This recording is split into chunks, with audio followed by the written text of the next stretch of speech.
Radio city presents radio city रंगमंच। जय हिंद। ये है रेडियो सिटी रंगमंच। रेडियो सिटी रंगमंच में आज का रेडियो ड्रामा है मिशन बसंती। रंगमंच की प्रथा को तोड़ते हुए इस कहानी का पात्र परिचय मैं शुरुआत में ही दे दूंगा, क्योंकि इस कहानी का कोई अंत है ही नहीं। इस कहानी के अंत में भी एक शुरुआत है। क्या है वो, ये तो आप थोड़ी देर में जान ही जाएंगे। इस कहानी में मुख्य किरदार निभाने वालों के नाम हैं RJ Rohit, RJ Ved, RJ Khushboo, RJ Suri, Kapil Paliwal. लेखन और निर्देशन किया है मैंने, यानी कहानी वाला रजत। Sound engineer Kapil Paliwal. आइए सुनते हैं गणतंत्र दिवस पर रेडियो सिटी की विशेष पेशकश। आज का रेडियो ड्रामा मिशन बसंती।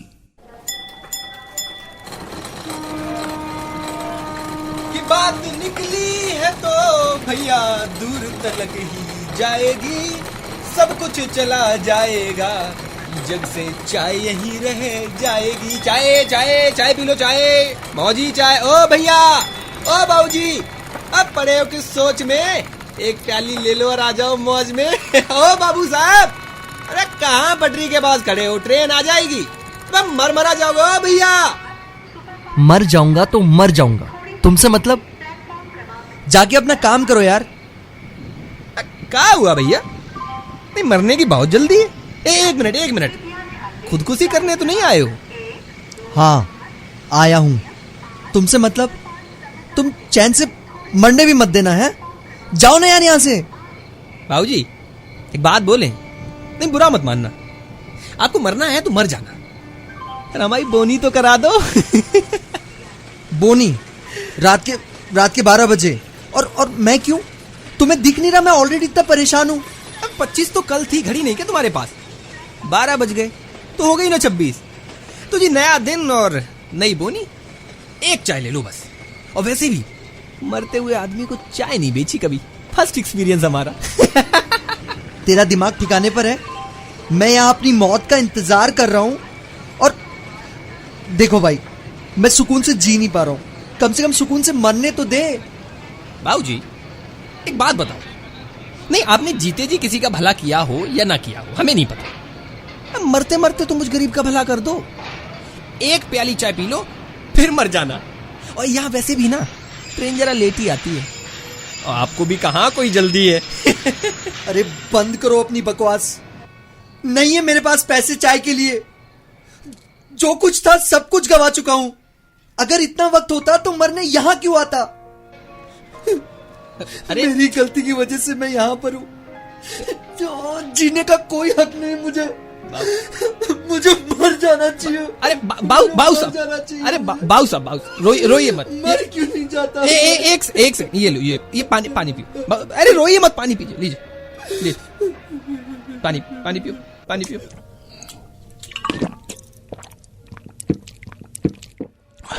चुप हो जाइए। अरे काम करिए, आपके दिल में ना जो भी है हमें बता दीजिए। क्या है कि खुदकुशी करने वाले को ना अपने आखिरी वक्त में बहुत कुछ कहना होता है, पर कोई सुनने वाला नहीं होता। आप हमको बता दें, हम आपके घर वालों को भी बता देंगे। क्या है कि उन्हें भी तो पता चले कि बात क्या थी। मैं बस अपने पापा को सॉरी कहना चाहता हूँ। ये मेरा फोन है, तुम मेरे पापा को फोन कर दोगे? मेरे मरने के बाद कर देंगे। लाओ फोन दो। और कुछ बोलना है? नहीं, गर्लफ्रेंड को कुछ बोलना हो तो? मेरी कोई गर्लफ्रेंड नहीं है। लो, हमें तो लगा कि लड़की का चक्कर है। अच्छा, किसी दोस्त को कुछ बोल? नहीं, दोस्त तो तुम्हारा कोई होगा नहीं है। तुम्हें कैसे पता? इसमें कौन सी बड़ी बात है बाबूजी? जिनके दोस्त होते हैं ना, ये खुदकुशी नहीं करते। अरे दोस्त तो वो भला है जो दर्द में भी मौज ढूंढ लेते हैं बाबूजी। जैसे मैं, आपका अपना मौजी चाय वाला और मेरी चाय, हम दोनों किसी के भी दोस्त बन जाते हैं। चाय लोगे? तुम नहीं मानोगे ना? हाँ, बिल्कुल नहीं। अब ये बताओ, मरना क्यों है? कितना अजीब है। घर से माँ को कहकर निकला था, दोस्तों के साथ चाय पीने थड़ी तक जाके आ रहा हूँ। पिछले 3 घंटे से ट्रेन का इंतजार कर रहा हूँ और ये अभी तक नहीं आई। पर चाय आ गई है। मेरा नाम अमन है। और मैं मौजी। ये कैसा नाम हुआ? साहब ये नाम भी है और काम भी। वो देखो साइकिल पे लिखा है वो, मौजी चाय वाला। सोच में रहने से अच्छा है मौज में रहना। हाँ, यही है हमारे जीवन का मंत्र। बोलो, आलिया की दीपिका? क्या? अरे मतलब कटिंग या फुल? ये लो एक आखिरी कड़क चाय, चाय से हाय तक। यहाँ मैं मरने जा रहा हूँ और तुम्हें मजाक सूझ रहा है? बाबूजी, हमारी मौज ना खुजली की तरह होती है, जो एक बार आ जाए तो रुका ही नहीं जाता। चाय कैसी है वैसे? अच्छी है। तो अब बताइए, मरना क्यों है? तुम्हें क्यों बताऊं? क्योंकि मैंने चाय में जहर मिलाया है। अरे कर दिया सत्यानाश। अबे रेलवे आपकी संपत्ति है, इसका मतलब ये थोड़ी है कहीं भी थूक दोगे। तुमने इसमें जहर क्यों मिलाया? अरे तो ट्रेन अभी 4 घंटे बाद आएगी। अब पूरी रात आप ठंड में ऐसे ही बैठे रहते, मैंने सोचा काम आसान कर देते हैं। तो बताइए कैसा लग रहा है आपको? क्या मैं मरने वाला हूँ क्या? जल्दी बताओ। फिल्म जहर, हीरोइन उदिता, हीरो अपना चुम्मी हासनी। हमें तो बड़ी पसंद है। जैसे उस फिल्म के सिर्फ नाम में जहर था ना, वैसे ही हमारी सिर्फ बातों में जहर। अब मौज ले रहे थे हम तो। तुम्हारे लिए हर चीज मजाक है ना? मैं भी कहाँ एक चाय वाले को समझा रहा हूँ यार। निकलो तुम यहाँ से, तुम निकलो यहाँ से।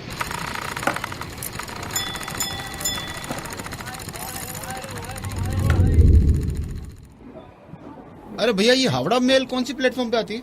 मुझे नहीं पता, किसी और से पूछ लो। चाय चाय चाय चाय चाय। अरे क्या साहब, मैं 4 नंबर प्लेटफॉर्म पूरा घूम के आया, आप अब तक जिंदा हो? एक मिनट, कहीं तुम उर्मिला की तरह वो तो नहीं हो? वो क्या? भूत। यार तुम्हारी बकवास बंद करो तुम। आखिर चाहते क्या हो यार?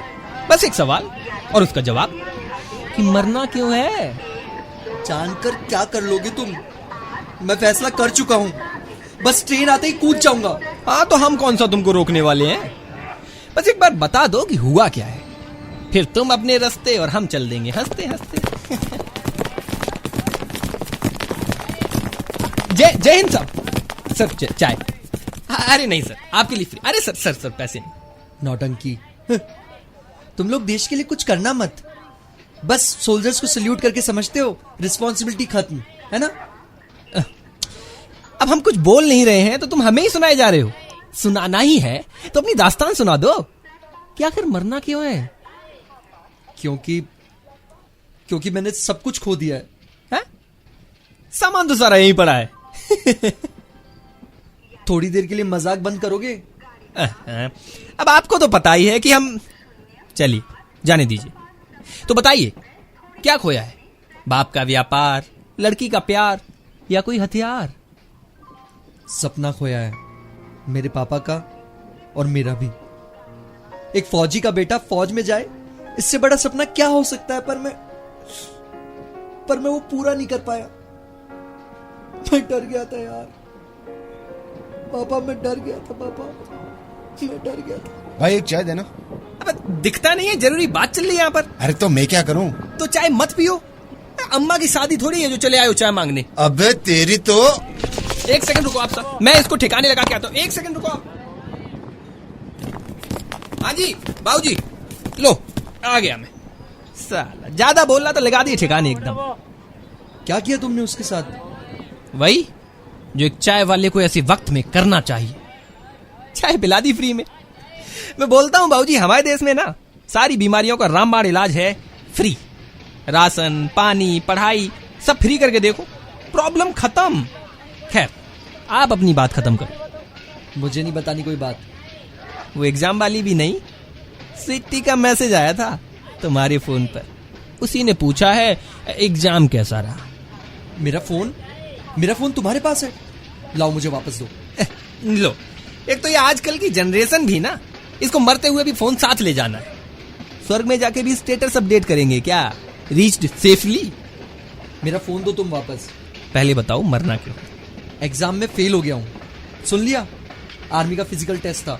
ला फोन दो मेरा। तो इतना दुख किस बात का है? अगली बार फिर से कोशिश कर लेना, वो अपना लक्ष्य के ऋतिक रोशन की जैसे।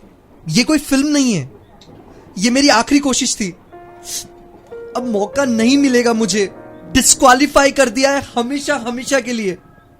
मेजर सत्येंद्र नाथ का बेटा उनके खानदान का सबसे बड़ा कलंक बन चुका है। अमन, अबे नाम से तो मैन हो, फिर बात बात पे रोते क्यों हो? और ऐसा क्या किया जो आर्मी वालों ने धक्के मेरा मतलब डिस्क्वालीफाई कर दिया? ड्रग्स। तुम ड्रग्स लेते हो ये टेस्ट में पता चल गया है ना? नहीं, मैं किसी भी हालत में दौड़ पूरी करना चाहता था। दादा, बाबा, भैया सबने वो दौड़ 5 मिनट से कम में पूरी कर ली थी। मैं नहीं कर सकता था। मुझे पता था मैं कमजोर हूं। तब मैंने ट्रेनर से कहकर इंजेक्शन मंगवाए, वो जो ताकत बढ़ाने वाले आते हैं। ऐसा कौन सा इंजेक्शन आता है?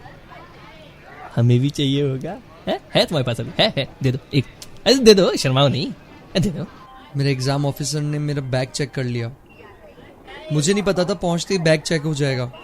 सोचा था रेस से ठीक पहले शॉट लगा लूंगा तो असर रहेगा, पर नहीं, वो इंजेक्शन उससे मिल गया। वो पापा को अच्छी तरह से जानता है। उसने कहा, तू हार जाता तो तेरा बाप फिर भी जी लेता, ये बता दूंगा तो शर्म से मर जाएगा। और मुझे हमेशा हमेशा के लिए डिस्क्वालीफाई कर दिया। तो फौजी नहीं बन पाने का गम है, बाप की इज्जत मिट्टी में मिलाने का दर्द है। देश का मान होते हैं फौजी, उसी फौज से गद्दारी करने चला था तू तो सुसाइड कर मारो। तुम जीने लायक हो ही नहीं। मैं जा रहा हूं, जाओ मारो। बस अब बहुत हुआ। मैं पहले ही कम दुखी था जो इस चाय वाले ने मेरी बेइज्जती कर दी। अब तो मर ही जाना ठीक है। ट्रेन आ रही है, मैं कूद जाऊंगा। मैं कूद जाऊंगा बस। अरे साहब, ओ साहब, अरे 500 का छुट्टा होगा क्या? पूरे स्टेशन पे देख लिया, किसी के पास नहीं मिला, तो सोचा आपसे ही ले लूं, और आपको तो वापस भी नहीं देना पड़ेगा। तुम मेरे पीछे क्यों पड़े हो? चैन से मरने भी नहीं देते क्या यहाँ? वैसे बुरा मत मानना साहब, अब मरना ही है तो ऐसे रो के क्यों? चेहरे पर एक लंबी सी स्माइल के साथ में मरो ना। मौत है, महबूबा नहीं जो मुस्कुरा के मिलूं। अरे वाह, फिल्म मुकद्दर का सिकंदर। जिंदगी तो दिलरुबा है, एक दिन ठुकराएगी, मौत महबूबा है जो साथ लेके जाए। और याद रखना, जब तक मौत को मुस्कुरा के ये ना कह सको कि ले चलते हैं, तब तक मरने का सही वक्त नहीं आया है। ये कौन सी फिल्म का डायलॉग है? ये अपना ज्ञान है जो अपने को अपने उस्ताद ने दिया है। वही उस्ताद जिसने मुझे खुदकुशी करने से रोका, जिसकी वजह से आज मैं यहां तुम्हारी कहानी सुन पा रहा हूं। उस्ताद, तुम सही कहते थे, मेरे जैसे बहुत सारे हैं यहाँ। तुम भी मरना चाहते थे, पर क्यों? अरे बच्चों धीरे, सब साथ रहो, हाथ पकड़ो, कोई भागेगा नहीं। अरे बच्चों आराम से। अरे सॉरी, वो बच्चे ना पहली बार रिपब्लिक डे परेड देखने आए, खुद ज्यादा ही एक्साइटेड हैं। आपको तो नहीं लगी ना? नहीं, दैट्स ओके। आप इनका ध्यान रखिए। मौजी, अरे मौजी, ये कहाँ चला गया? जब उस प्लेटफॉर्म पर ट्रेन आई होगी ना, शायद वही गया होगा। मैं जाके देखता हूँ। पूरा प्लेटफॉर्म देख लिया है, ये कहीं मिल ही नहीं रहा। आखिर गया कहाँ? मौजी, बाबूजी, चाय पियेंगे? इलायची वाली? अरे अमन बाबू, आप तुम कहाँ से आए? मैं कब से तुम्हें ढूंढ रहा हूँ यार, तुम मिले ही नहीं मुझे तो। बाबूजी, मैं तो यही इसी प्लेटफॉर्म पे मिलता हूँ हमेशा। अच्छा ये बताओ, तुम मरना क्यों चाहते थे? और वो तुम्हारे उस्ताद कौन है? छोड़िए ना बाबूजी, जान के क्या कीजिएगा। मैंने तुम्हें अपनी कहानी बताई है, तुम्हें भी बतानी पड़ेगी। कहानी तो कुछ नहीं है साहब, बस नशे की गुलामी कर रहा था। जो अपने पैरों पर सीधा खड़ा नहीं हो पा रहा था, उसकी मां चाह रही थी कि वो उनका भी बोझ उठाए। ऐसा कैसे हो पाता? 26 जनवरी की वो रात, जब मां को रेलवे स्टेशन पर छोड़ जाने के लिए दिल्ली आया था, मां को बोला कि मैं टिकट लेके आता हूं। वो उस बेंच पर, वहां पर मां को छोड़कर बिना बताए दूसरे प्लेटफॉर्म पर ट्रेन के आने का इंतजार करने लगा कि बस ट्रेन आएगी और मैं उसके नीचे आकर अपनी जान दे दूंगा। फिर क्या? ट्रेन आई पर मैं कूद नहीं पाया और वहीं पर बैठ करके रोने लगा। तो पीली पगड़ी पहने एक लड़का आया, बोले की होया पाजी? मैंने बोला मरना है पाजी, बस जान देनी। तो वो थे उस्ताद जी? नहीं, उस पीली पगड़ी वाले लड़के ने हमें किताब दी। नाम था भगत सिंह की जेल डायरी। वो आखिरी पन्ने जो शहीद आजम ने जेल में लिखे। तब जाना कि कैसे उस 23 साल के लड़के ने मौत से मुस्कुरा के कहा था, ले चल अब चलते हैं। तब सोचा कि जब उसने अपनी मिट्टी, अपनी मां का दामन कभी नहीं छोड़ा, तो मैं कैसे छोड़ दूं? जब उसने अंग्रेजों के सामने घुटने नहीं टेके, तो मैं अपनी आदतों के सामने घुटने क्यों टेकूं? इस किताब ने आंखों के सामने से कमजोरी का पर्दा हटा दिया और उस दिन मेरे अंदर पैदा हुआ एक भगत सिंह। फिर मुझे मिला मेरे जीने का मकसद, लोगों को जीना सिखाना। बापू फौज में था, मैं फौजी नहीं बन पाया पर मौजी बन गया। देश की सरहद पर फौजी लड़ते हैं देश को बाहर वालों से बचाने के लिए, लेकिन जिनके लिए लड़ रहे हैं वो तो अपने आप से ही हार मान रहे हैं, अंदर ही अंदर घुट रहे हैं, किसी के आने का इंतजार कर रहे हैं कि कोई उन्हें सही रास्ता दिखाएगा, सही जगह पहुंचाएगा। पर कोई नहीं आता, क्योंकि सब खुद की लड़ाई में लगे हुए हैं। मैं दूसरों के लिए लड़ता हूं, मौजी हूं, लोगों को मौजी बनाता हूं। पहले तो मैं अकेला था, अब इस काम में मेरे साथ बहुत सारे लोग जुड़ गए हैं। हम इसे बुलाते हैं मिशन बसंती। मिशन बसंती? हाँ, शोले वाली नहीं, रंग दे बसंती वाली बसंती। रंग दे बसंती में भी तो बोला ही है ना, जिंदगी जीने के 2 तरीके होते हैं। ये मेरी दूसरी जिंदगी है, ये मेरा दूसरा तरीका है। लो, आ गई आपकी ट्रेन। अब आप फैसला करो कि क्या करना है। क्या है कि धंधे का टाइम हो रहा है। अरे सुनो मौजी, अरे भाई साहब संभाल के। ये मौजी नहीं दिख रहा, कहाँ गया? ये मौजी कहाँ चला गया? कहीं दिख नहीं रहा। उस चाय वाले से पूछता हूँ, भैया वो मौजी कहाँ मिलेगा? मौजी? कौन मौजी? अरे वो चाय वाला। भैया हमारे अलावा इस स्टेशन पे और कोई चाय वाला नहीं है। अरे क्या बात कर रहे हो यार, रात भर से मेरे साथ था। अच्छा समझा, आज 26 जनवरी है क्या? हाँ तो ऐसा सुना है कि कोई मौजी चाय वाला हर 26 जनवरी को सिपाहियों को चाय पिलाने आता है। कुछ लोगों ने तो देखा भी है उसको, मैंने तो नहीं देखा। अब बताते हैं लोग बाग कि अपनी माँ को रेलवे स्टेशन पर छोड़ने आया था। बेचारी उसकी माँ, उसने भी ना ट्रेन के नीचे आके अपनी जान दे दी। और यही सदमा झेल नहीं पाया वो। मैंने तो सुना है कि उसकी आत्मा भी भटकती है इस स्टेशन पर। आपने देखा क्या उसको? अरे ये कैसे हो सकता है? उसने तो मेरा फोन लिया था और वो यही था, मेरा फोन। हाँ, ये पीली पर्ची में लिपटा एक फोन तो मिला है मुझे। जरा देखो, ये आपका तो नहीं है? पीली पर्ची? देखो तो, यहां देना। हाँ, ये तो मेरा फोन है। और लिखा है, जिंदगी तो अपने कंधों पर जी जाती है, दूसरों के कंधों पर तो जनाजे उठा करते हैं। वेलकम टू मिशन बसंती।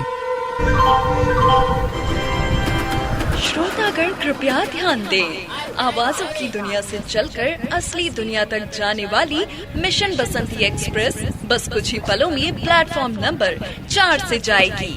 यात्रियों से अनुरोध है, अपने आप की खोज करने के लिए आप भी इस सफर पर निकल सकते हैं। ध्यान रहे, ऐसी यात्राएं कभी पूरी नहीं होती और हमेशा चलती रहती हैं। मिशन बसंती की इस यात्रा में शामिल होने के लिए धन्यवाद। आशा करते हैं आपकी यात्रा मंगलमय हो। रेडियो सिटी रंगमंच।